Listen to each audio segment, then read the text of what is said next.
to a hobby that's turning heads. Lifelike dolls being dressed and treated as if they were real babies. Yes, a group of women from our region says the craze of reborn dolls, which started in America, is tackling social isolation and creating new friendships. Katie Cole reports. A trip to Beamish Museum. It may look like a mother's meetup, but inside these prams are dolls. Quinlan, Peanut, Emmy, Pearl, Levi, Carter and Evie Rose.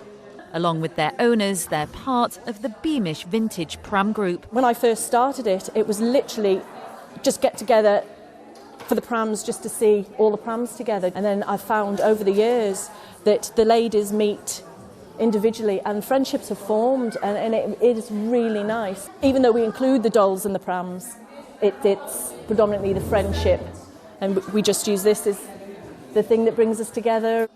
Set up 5 years ago, it has more than 120 members, with this mum and daughter travelling miles to be part of it. Up in our Scotland, there are no groups like this that I know of on my doorstep. I've always had an interest in the dolls, and I think maybe because I was an only child, had no cousins or anything, so maybe it's something to do with that. Always had my pram, had my doll's pram, and my grannies and aunties and my friends used to knit clothes and dolls things for them, and I've always taken pride in them. Unsurprisingly, the group attracts quite a bit of attention. Did you think it was real when you saw it? Yeah, I thought everybody was just looking at people's babies. It's quite a running joke that if you want to go somewhere quick, you don't take the prams and the dolls because it takes hours to get around everywhere. But behind the dolls being on show are women whose lives are being changed.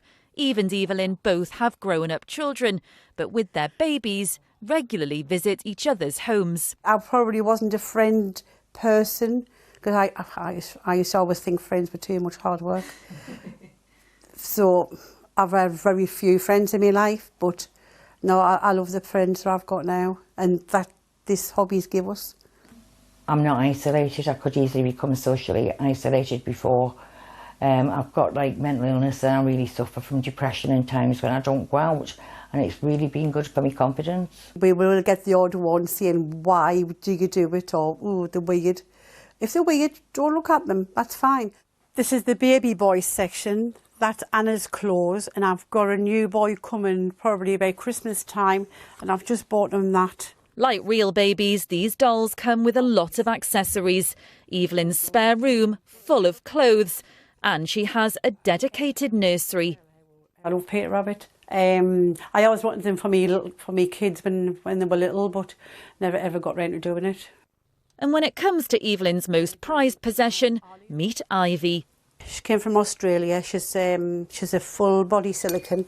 I mean, the detail is just unbelievable. People just don't believe it's a doll. But what does she mean to you? A lot. I sold my house to buy her. Did you really? Aye. And that's the truth. Was she worth all the money? Yep, and more. She's lovely. She really is. She's lovely. All these mums are aware their unusual passion attracts attention and sometimes judgment, but they all agree their lives are better for the dolls and the company of others. Katie Cole, ITV News.